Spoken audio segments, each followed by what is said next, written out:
you watch as the smoke clouding your vision in this dark, cavernous room begins to disperse. In front of you, a terrible, huge beast stands, snarling in your direction. Its big, white scales glisten with frost, and its bright blue eyes glare forwards. In fear, you froze, before the creature reaches forward with its long claws, clasps over Sprout's body, drags him backwards along the floor, and throws him against the cave walls behind the dragon on the other side of the room.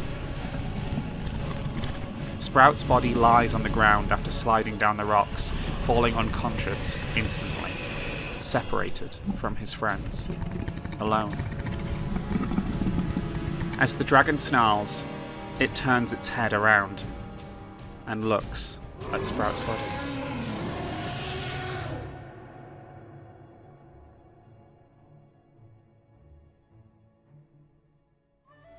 The cold winter breeze whistled through the blades of grass that line the forest floor, the glades glowing with the magic of the world bouncing along, winding itself through the trees, bushes, and flowers. This particular day is no different from any other day. The two sons of Apathra rise in the east and west, breaking dawn on a new day in the heart of the frozen forest. On this particular day, a pixie by the name of Petal flutters her wings as they stretch out of the hole in a large oak tree and yawn wide with the morning dew. As they rub their eyes, they push themselves upwards and take off into the glowing forests. On their way, they pass by many of their favourite places in the world. They pass by the beautiful tumbling falls of Metamagic Fountain. They flutter through a small camp filled with druids of the land, where one in particular, a young teenage druid, plays on his guitar by the morning campfire and smiles as Petal passes. Petal dives around a corner and swishes into an open area filled with purple glowing mushrooms, their long stalks winding high into the sky and topped with large rounded cups, filled with a kind of energy called ki. Some of the creatures of the forest come here to harvest some of the food in the area, but Petal usually flutters by here to say hello to a good friend of hers, a small mushroom creature who comes here daily to collect the food for his people back home. But today, he was not around. No worries, Petal thought. I'm sure he came by earlier. I'll catch him tomorrow. And she fluttered up and backwards into the sky, away deeper into the forest on her own adventures. Behind her, the mushroom forest sits, where behind the stalks and bushes, down the twisting paths made from tiny feet that travel through the plants, a small village resides. It's in this village we find a race of creatures known simply as the Myconid. The Myconids, also known as fungus folk, are a race of ambulatory fungus creatures. They are known mainly for their peacefulness and appreciation of quiet. This is why they often make their homes in the more hidden corners of the world, away from civilization or outside influence. Fungus folk generally had a distrust of outsiders due to their experience with most of her entities. As you can imagine, as mushroom, they were usually prey. Despite their suspicions of outsiders, Myconids are a thoughtful race, willing to give shelter to allow passage through their colonies to those who approached peacefully. In this particular colony, the Myconid have made a little world of their own. They have their own houses, shops, town centre, and food supply. Their town centre on this particular day was bustling with creatures. They carry buckets, push wagons, pull bags of clothes, all in the name of business, ready for another day. It's just outside this village we see our hero. Following down a winding pebble path, past the drooping dandelions and crawling ivy, up some small wooden steps. Here, we find the front door to the home of Sprout. This tiny house, made from one of the larger mushroom trees, carved out with a window and a door dusted with white snow on its roof.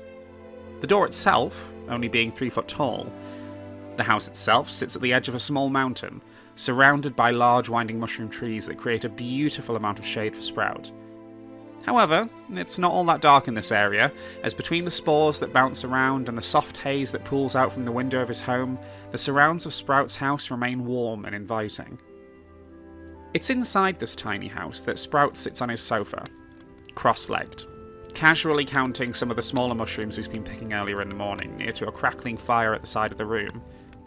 One by one, he picks up a mushroom, inspects it in great detail, places it into a box, and moves on to the next one.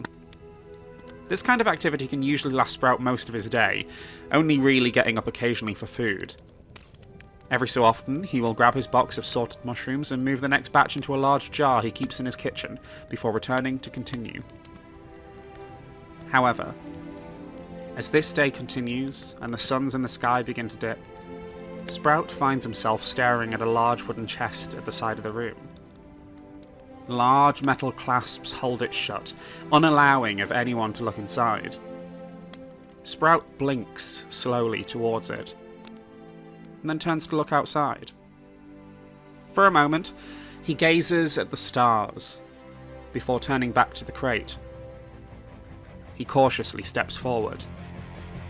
1 step, 2 step, 3.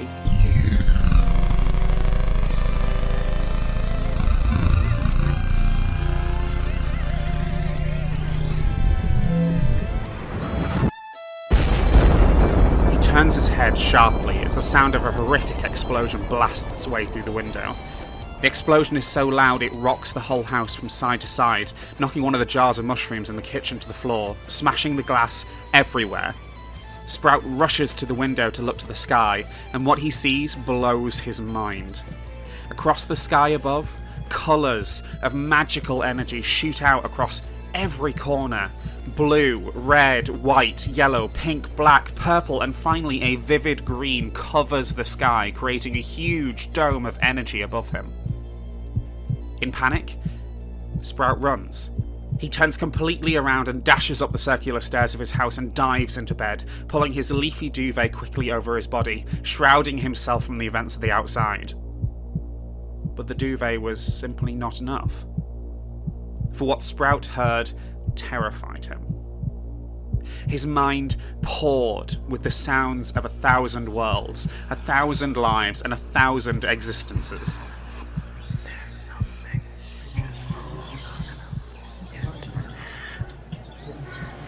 Explain. What on earth are you wearing? Didn't lose it, it's been taken. I'm raising money for an orphanage. We're currently raising money for the roof. Sprout? Do you want to get in the hut? I'm just gonna nip Luther away. Insult the gods again. I will kill you. Hey, I think the portal might be in this direction. Maybe we should go and I'd see. just like to get back to my boat as quickly as possible. Jack? Jack?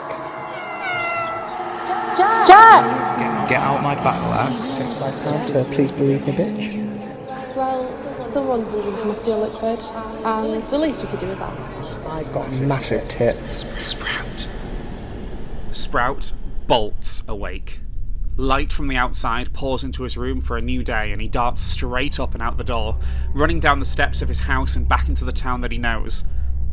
He notices something odd, however. Where's the snow? The forest is warm, tropical. What happened to the forest of the Arctic?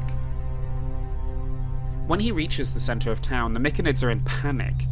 Most of them have never felt heat like this, and it is sending them into a state of sheer worry. Sprout tried to get to the town medic to ask about his head, but when he got there, a massive line of Myconids freaking out encapsulate the building entirely around. Sprout took a deep swallow and decided to turn to someone else. In the centre of town, he found the mayor of the Myconid, who, with only a knowing look, knew that Sprout needed help. He first welcomed him into his arms, embracing his tiny body into the warmth of his, then pulled back to see his face. As he locked eyes with Sprout, he began to close his eyes to connect telepathically, to figure out what was wrong. Sprout opened his mind, and the voices came flooding in again. Together, they shared this insane amount of noise between them, filling their minds with all of these voices, the voices of the multiverse. The mayor pulls back sharply and looks at Sprout with wide eyes. You are chosen. The voice of the mayor echoed into his mind, and Sprout began to panic. People from around the town began to notice him and move in to check on him.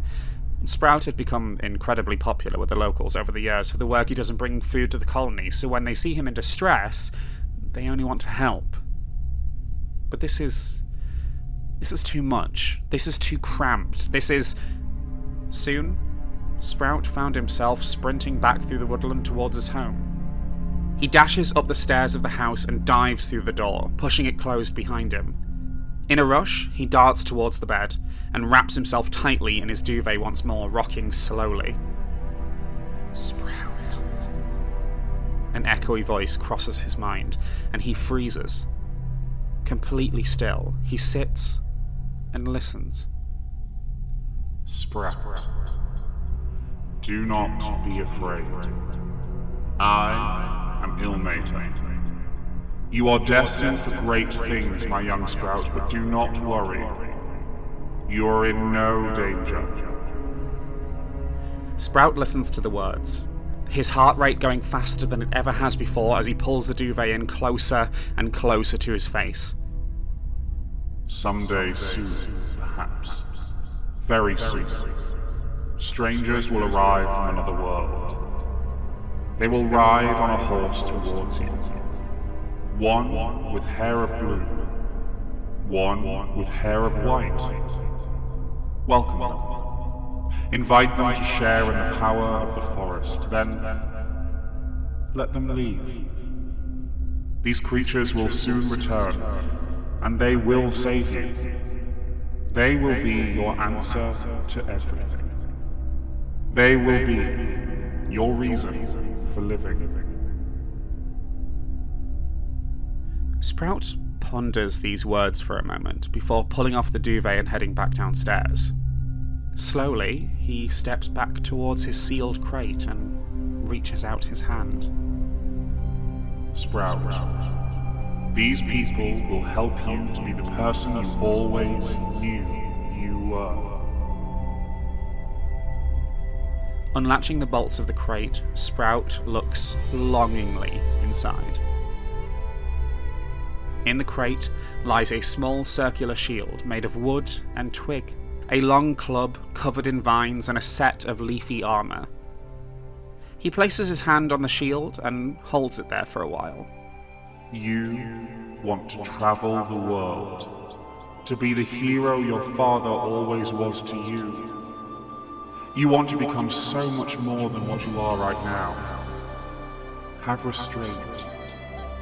Wait, and they will come.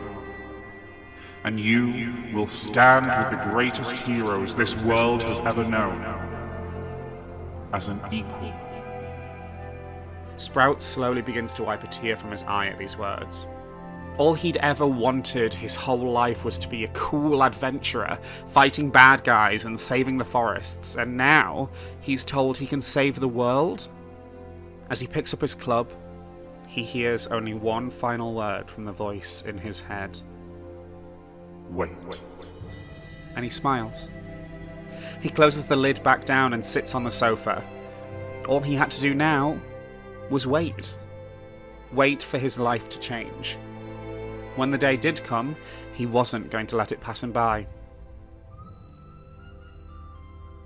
3 whole months passed by. There was no horse. There was no blue-haired girl.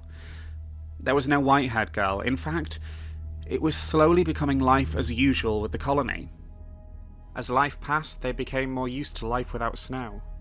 Sprout was asked to resume his usual tasks of going to collect the mushrooms from the forest for food, and that he did.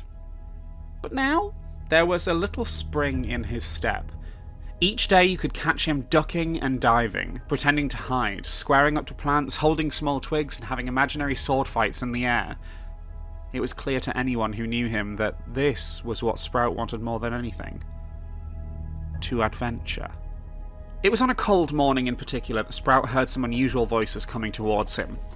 In panic, he dived out of the way and hid behind some bushes, a basket full of mushroom cups swinging around from his hand. As he peeked up over the bush, he saw something he'd almost given up hope of ever seeing. a girl with blue hair, a girl with white hair, both riding on the back of a horse. Slowly, he edged out. Invite them to share in the power of the forest, Sprout thought. I can do that. He slowly took the hand of the white-haired female, removed her glove, and placed it gently on the trunk of a mushroom tree, granting her the powers of the land. He fed the horse a mushroom, turning its hair a vibrant pink, and as Ilmater told him to, he left them alone. Disappearing into the shrubs, he ran back home. This was it. They would come back, they would take him with them.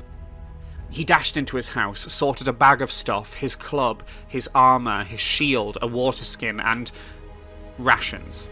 He'll need rations. He darted back out the house to find something to take with him. Not knowing fully what creatures like these would eat, he hurtled towards a local pond to catch some fish to take with him. He danced through the trees and the plants and hurled his way forward. However, his foot didn't stop.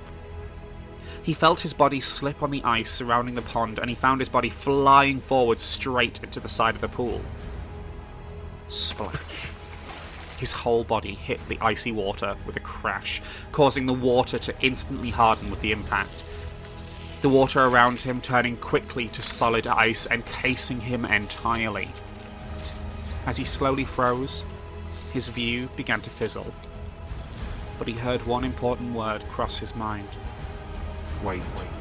When he next came to, he was surrounded by his colony, looked over by these strangers he was told so much about. They'd come back for him. They'd saved him. Now was his time. Bugger to the rations. While they were praised by the town, he dashed back to his house, grabbed all of his stuff, clipped on his armour, and ran back to the centre of town. I'm ready, he thought, and clung himself onto the leg of one of the strangers. My time has come. Finally, I get to be the greatest hero and most daring adventurer I've always wanted to be. And I get to do it every day with my new friends.